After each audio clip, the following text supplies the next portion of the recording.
Argentina may have enough desert to make a camel feel overdressed, but when the sky hints at rain, you know it's going to be committed.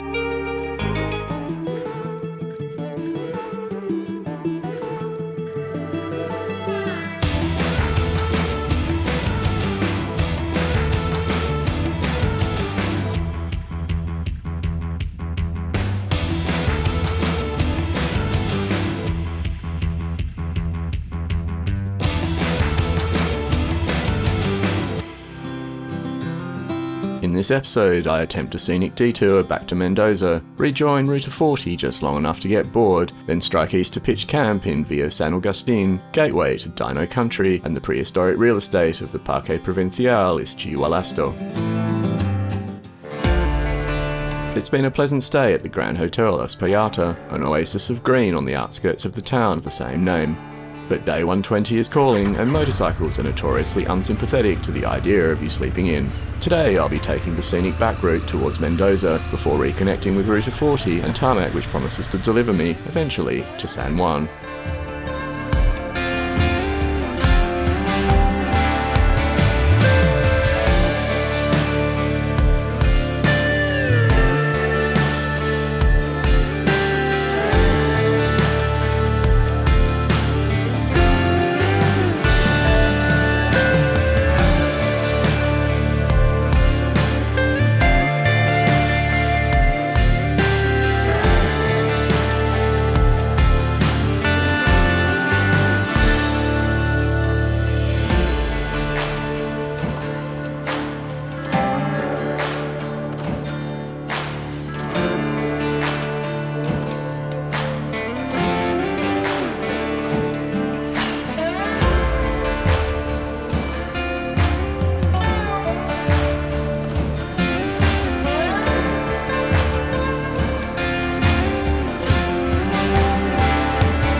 This morning's opening act is Ruta Provincial 54, 90 odd k's of gravel and hairpins winding through the parched foothills of an area of the Andes known as the Precordillera.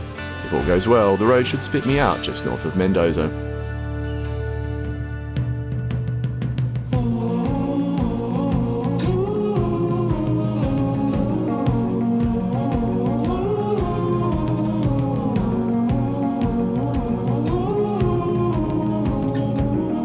As one of the principal routes through these mountains, Ruta Provincial 52 has history leaking from every rock. Jesuit silver mines, one of the earliest transcontinental telegraph lines, and a starring role in liberating Chile from Spanish rule. Also known as the Camino de las 365 Curvas, or the route of 365 curves, this road is also famous for retracing the footsteps of Charles Darwin's 1938 expedition, where the famous naturalist discovered one of South America's first known petrified forests. Climb through this miniature Grand Canyon deposits me eventually at the Cruz de la Paramil, the high point of the route and gateway to a rather more recent attraction, Via Crucis, or the Way of Crosses, installed in 2007 to commemorate the area's Jesuit past. Even the mountains here have a sense of occasion.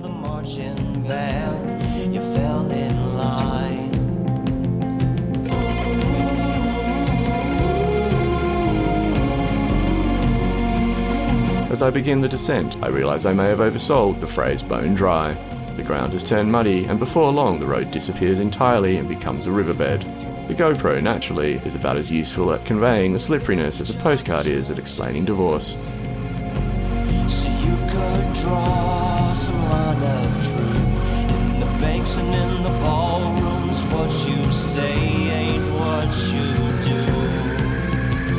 Mercifully, the riverbed soon tires of my company, hands the road back, and I'm climbing once more. If you the small, the judge and jury, the richest men carry the country straight to its grave.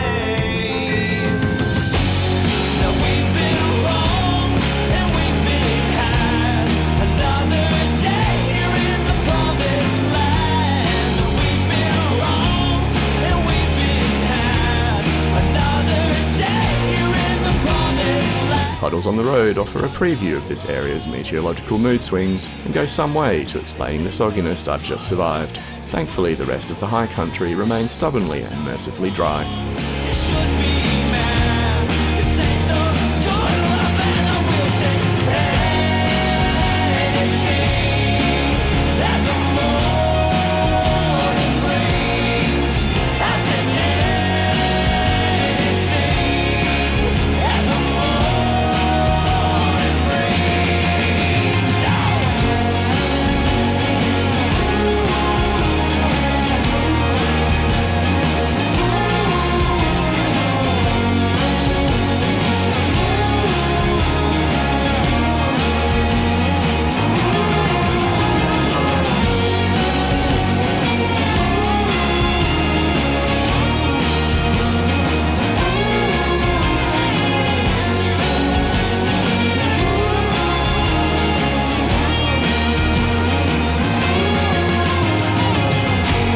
This stretch of road has a hint of Bolivia's Road of Death about it, minus the jungle and 600-metre drop-offs. So in other words, almost entirely different, but still impressive enough to command your attention.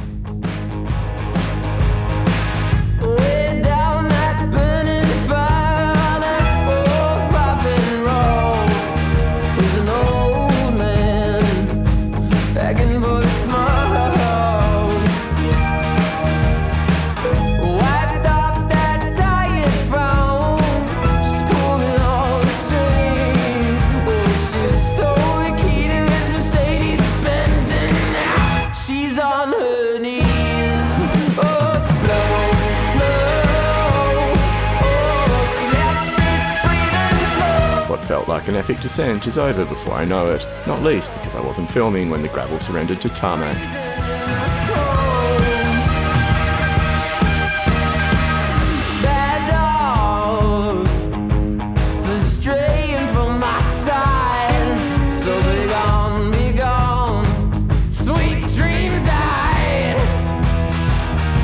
A few more curves and I'm back on the plain, at the still respectable altitude of 1,300 metres, a height that barely qualifies as breathing for a local llama. Oh yeah, you're so cold, darling, you're freezing to the teeth. Oh, slow, oh, she left us breathing slow,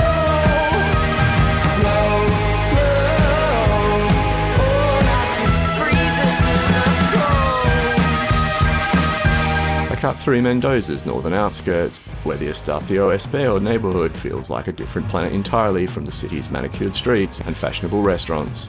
Proof, if any were needed, that a city's postcard and its suburbs rarely tell the same story.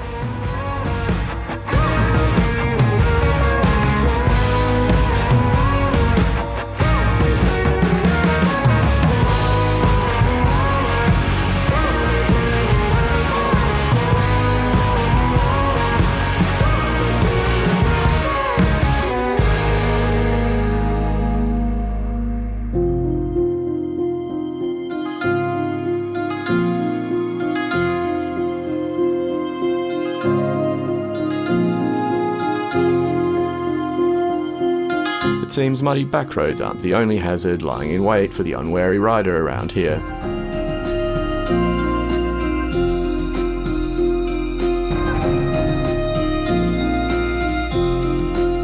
Eventually, I'm spat back on to Ruta 40 by a brief encounter with roadworks, after which normal service resumes.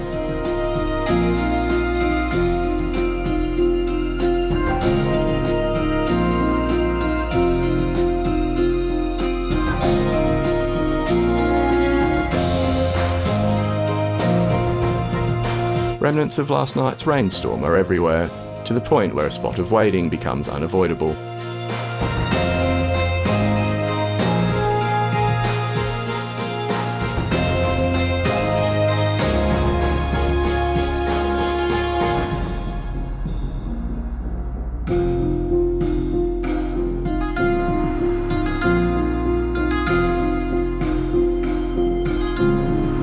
Argentina's enduring love affair with the checkpoint is on full display as I near San Juan. Whether this is a checkpoint or a toll booth isn't exactly clear, but either way there's nobody home.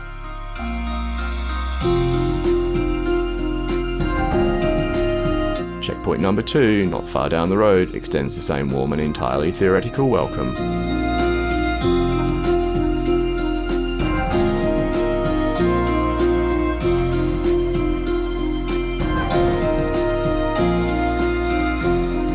Checkpoint number 3 finally has signs of life and seems to involve agricultural inspections. But as always, the motorcycle functions as a diplomatic passport, and I glide through with all the scrutiny afforded to a passing cloud.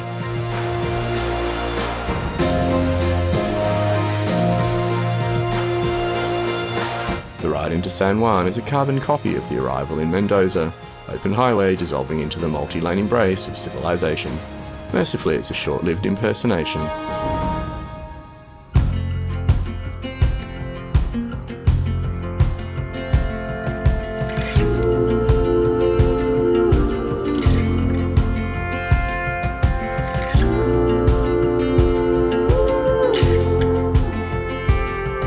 The exit ramp deposits me onto a roundabout of such inspired incompetence that both myself and the truck driver behind me are nearly treated to synchronized heart attacks. My conscience. Am I too far gone?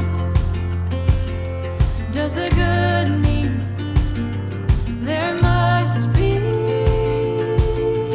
San Juan doesn't exactly top the charts on the Argentine tourist trail, but that suits me just fine. It's a perfectly reasonable place to collapse after a day that was equal parts fun and exhausting. Back to what I know.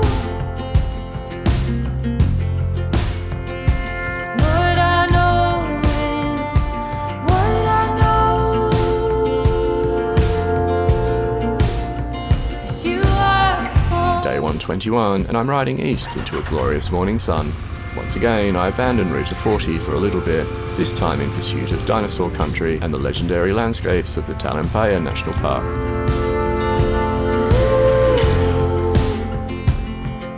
The common ground of difference is where I find you. Different kinds of moments measured out in scars. First up, it's fill up. San Juan is large enough to have flagship petrol stations, and the cheerful team at Shell sends me off fully juiced and ready for whatever the road has planned. Bring me back to what I know. What I know is what I know. Is you are home. What I know is what I know. Is you are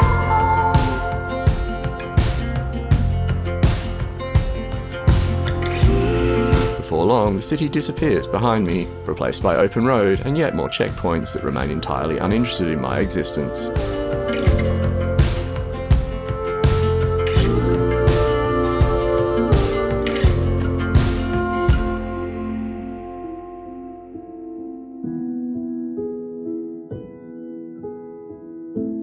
You've got all these secrets, you hide them in your pocket. Away from light, the darkness, they grow. And no one knows that it makes you feel alone. But I know where you're going now, 'cause secrets follow you around. You hide them so that no one knows, but secrets find you out.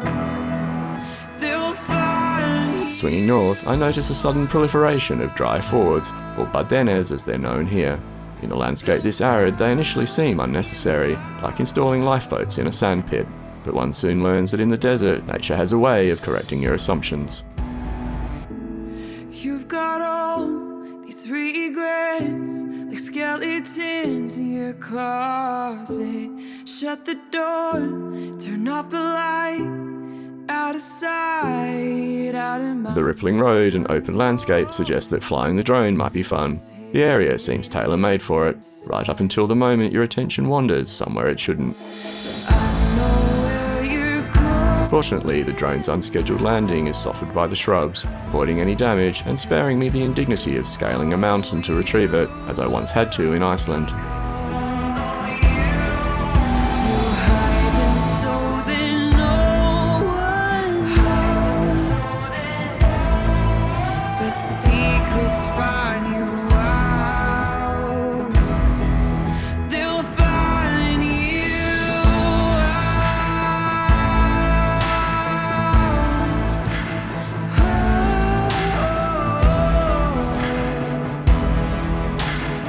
A few hills, some decent tarmac, and a satisfyingly straight road carry me through the final stretch into Via San Agustín. And face your demons.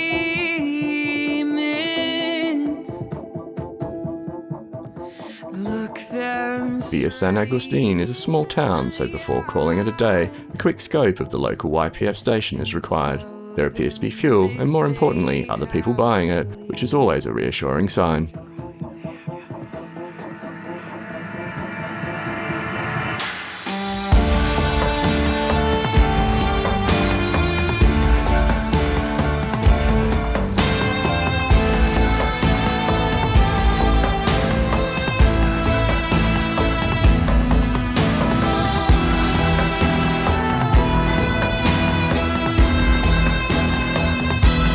I've booked myself in for 2 nights here, partly for the rest and partly to use the town as a base for a luggage-free exploration of the striking Parque Provincial Ischigualasto tomorrow.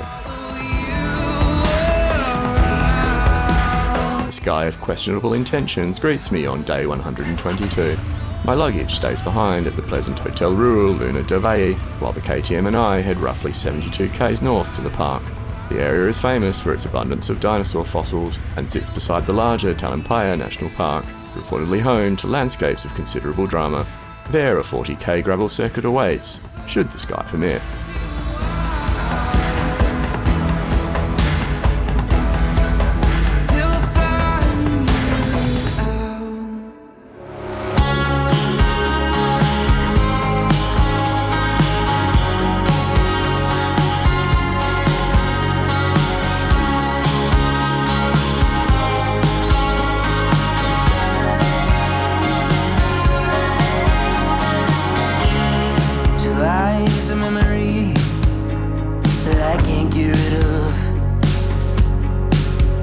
Out of town, the local goats all seem to be heading the same way, which leaves me wondering whether they know something I don't. That ominous bank of cloud ahead suggests they possibly do. I'm headed down El Camino, remembering the good days.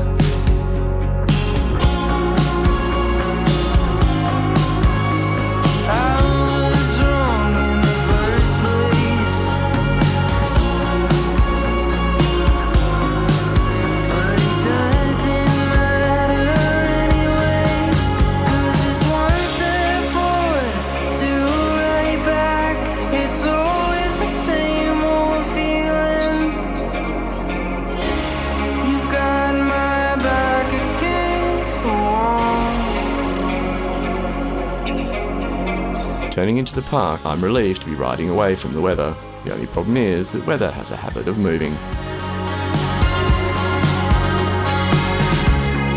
I saw your silhouette walking past the Having already bought a ticket, I decide that the parking sign is merely a suggestion for the less informed and head straight for the barrier instead.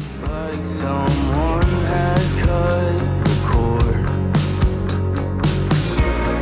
And I never thought I'd see you change. Another ticket. After 2 years of running around. El ingreso es a las 16 horas. 3 hours. It turns out that reading the small print is actually quite useful. The circuit doesn't open until 4 p.m, a fairly substantial wait given it's currently only 11:30.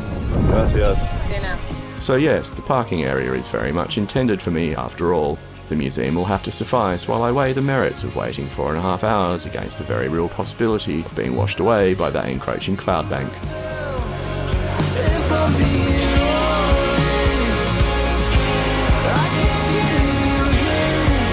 Covering roughly 600 square kilometres, the Parque Provincial Ischigualasto was established in 1971 to protect a desert landscape that happens to be one of the world's premier dinosaur graveyards, although the provenance of at least 1 or 2 specimens may be questionable.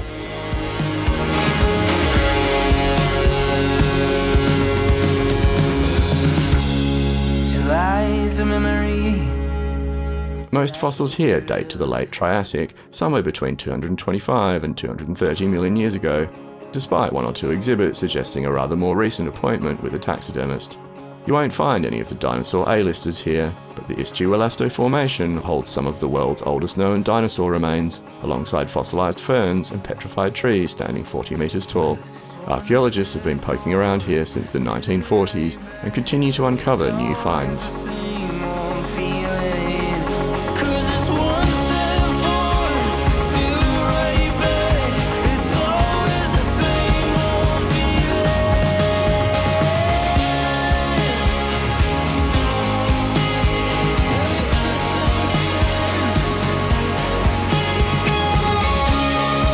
Fascinating as the museum is, it's not quite equipped to absorb a 4.5 hour wait, so I decide to head back towards via San Agustín.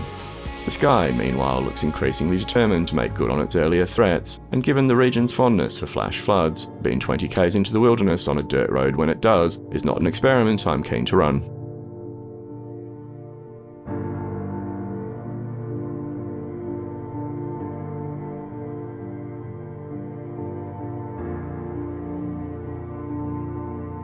Heading back east, my odds of staying dry shrink with every kilometre, and it isn't long before the telltale evidence of recent downpours starts appearing. Suddenly those Bardenas seem less like over-engineering and more like basic common sense.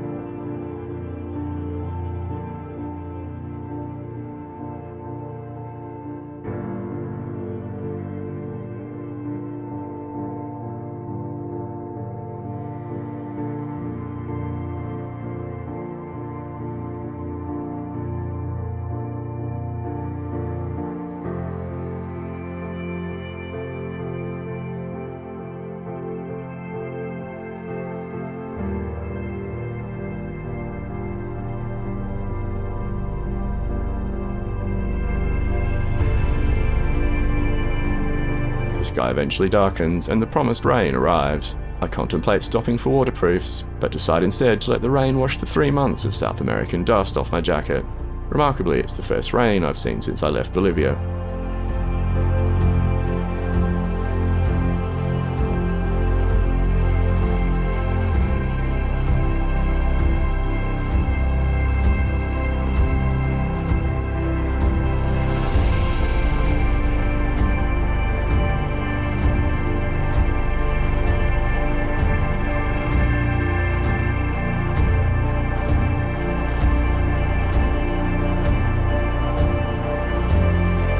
By the time I return, the San Agustín is thoroughly soggy, but that's alright, there's plenty of time to dry out, put my feet up, and prepare for whatever the next act of this odyssey brings.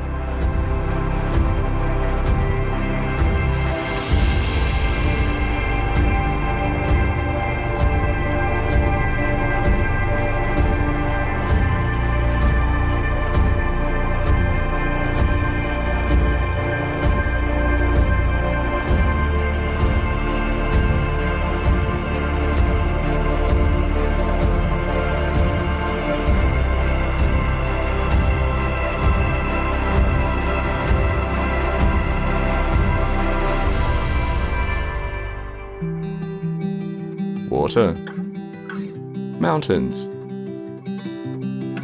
mud, red,